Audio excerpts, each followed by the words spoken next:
जोहार साथियों, जय आदिवासी।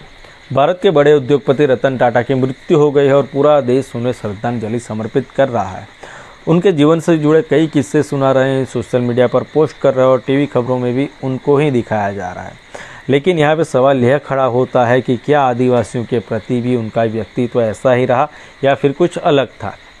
उन्होंने टाटा के उद्योग को बहुत आगे बढ़ाया, लेकिन इन उद्योगों को आगे बढ़ाने में कितने आदिवासियों की बलि ली गई वो बात कोई नहीं करता है। आदिवासियों के साथ रतन टाटा ने क्या किया, उस विषय पर आदिवासी लेखक ग्लेडसन डुंगडुंग और सामाजिक कार्यकर्ता हेमंत कुमार ने सोशल मीडिया पर पोस्ट किया है।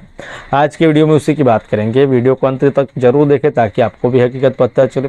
चैनल को सब्सक्राइब करना बाकी हो तो कर लीजिएगा और ज़्यादा से ज़्यादा शेयर करें ताकि दूसरे लोगों को भी पता चले।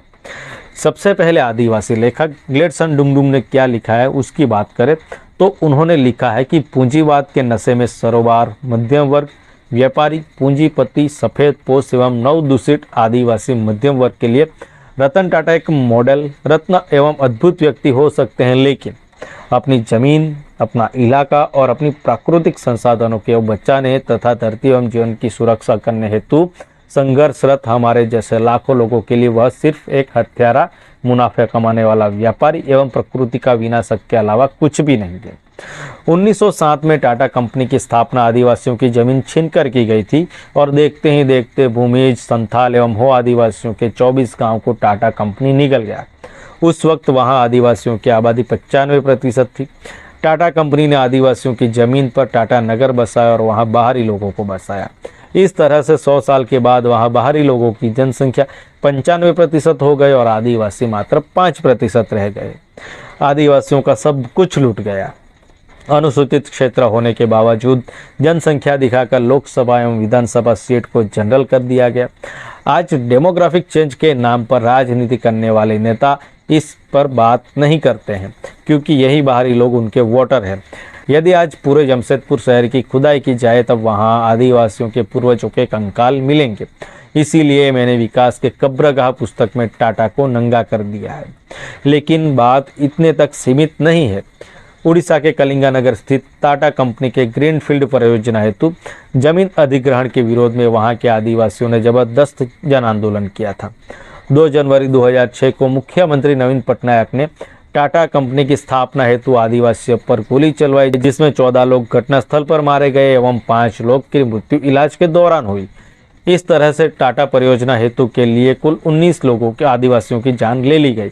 इसके बावजूद रतन टाटा ने अपनी परियोजना वापस नहीं ली, बल्कि आदिवासियों की जमीन पर स्टील प्लांट खड़ा करके ही माना। यदि रतन टाटा के अंदर आदिवासियों के प्रति थोड़ी भी संवेदना होती तो इस परियोजना को नहीं लगाते। लेकिन हकीकत यही है कि जिस रतन टाटा को आज लोग भारत का रत्न बता रहे हैं, उनका हाथ आदिवासियों के खून से रंगा हुआ था। आज उन आदिवासियों के परिजन रतन टाटा की मृत्यु पर क्या सोचते होंगे, जिनकी हत्या टाटा परियोजना की वजह से हुई। इसलिए रतन टाटा आपके लिए महान हो गए, लेकिन अपनी जमीन, इलाका एवं प्राकृतिक संसाधनों को बचाने हेतु अपने पूर्वजों के रास्ते पर चलने वाले आदिवासियों के लिए नहीं। अब सामाजिक कार्यकर्ता हेमंत कुमार ने सोशल मीडिया पे क्या लिखा है उसकी बात करें तो उन्होंने लिखा है कि इस समय लोग टाटा को बहुत बड़ा महात्मा बताने की कोशिश कर रहे हैं। टाटा उद्योग के बारे में मेरा भी एक अनुभव है। छत्तीसगढ़ के बस्तर में दरबा घाटी में टाटा स्टील के लिए लोहंडीगुड़ा में जमीन छीनने की कोशिश की जा रही थी। लोहंडीगुड़ा में आदिवासी अपनी जमीन ना देने के लिए टूले हुए थे। सरकार और जिला प्रशासन टाटा के नौकरों की तरह आदिवासियों की जमीन छीनने में जुटा हुआ था। प्रशासन ने कानून की आंखों में धूल झोंकने के लिए कानूनी प्रक्रिया के मुताबिक जन सुनवाई गांव में करने की बजाय 40 किलोमीटर दूर जगदलपुर शहर में कलेक्टर ऑफिस में रखी। इधर गांव को पुलिस ने चारों तरफ से घेर रखा था। किसी भी आदिवासी को गांव से निकलने नहीं दिया गया। जन सुनवाई में शहर के ठेकेदार और बाहरी नेता शामिल हुए, जिन्होंने कारखाने का फर्जी समर्थन किया, जबकि उन्हें तो जन सुनवाई में भाग लेने का कोई हक ही नहीं था। इसके बाद सरकार ने गांव वालों के नाम से मनमर्जी मुआवजे के चेक बना दिए। गांव वालों ने चेक लेने से इनकार कर दिया।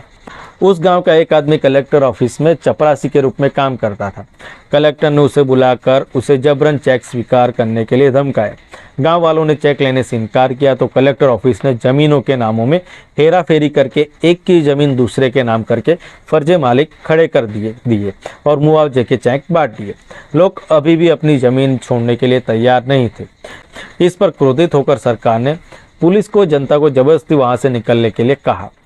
पुलिस ने लोगों पर हमला किया, अनेकों लोगों के सिर फोड़ दिए, अनेकों गांव वालों का वो जेल में ठूंस दिया गया। अनेकों लड़कियों पर पुलिस ने यौन हमला किया। 12वीं में पढ़ने वाले एक आदिवासी लड़की ने हमारी साथी बेला भाटिया को अपने साथ पुलिस द्वारा बलात्कार करने की जानकारी दी। बेला भाटिया ने इस घटना के बारे में राष्ट्रीय मानवाधिकार आयोग और महिला आयोग को लिखा, लेकिन भारत का मानवाधिकार आयोग और महिला आयोग उद्योगपति टाटा से बड़ा तो है नहीं, सो उसने कोई कार्यवाही नहीं की। जगदलपुर में कलेक्टर के रूप में गणेश शंकर मिश्रा काम कर रहे थे। वह सरकारी पैसे को इस काम के लिए खर्च कर रहे थे कि सब उन्हें बड़ा गांधीवादी मान ले। उन्होंने सारे कलेक्टर कार्यालय को गांधी के पोस्टरों से भर दिया था।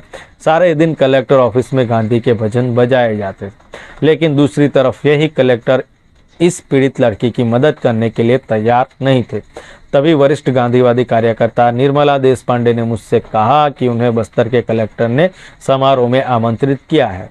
मैंने निर्मला देशपांडे, जिन्हें मैं बुआ कहता था, उनसे कहा कि बुआ जी, यह कलेक्टर गांधीवादी तो बिल्कुल नहीं है, आपको इस कार्यक्रम में नहीं आना चाहिए।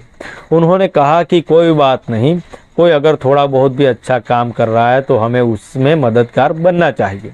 मैंने कहा कि अगर आप इस कार्यक्रम में आएंगी तो मैं काला झंडा लेकर सड़क पर खड़े होकर आपका विरोध करूंगा। इसके बाद वे नहीं आई। टाटा की तारीफें सुनकर मुझे पुरानी बातें याद आ गई। तब भी इन बातों पर किसी ने ध्यान नहीं दिया था। आज भी यह सब बातें अनसुनी ही रह जाएंगी, लेकिन हम यह जरूर जान लें कि लोगों पर हमारे जुल्म समाज में अशांति का कारण जरूर बनते हैं, जल्दी या कुछ देर के बाद ही सही। आदिवासियों की आवाज़ भारत अनसुनी कर रहा है, लेकिन हम इतना जोर से बोलेंगे कि इतिहास इसे जरूर लिखेगा।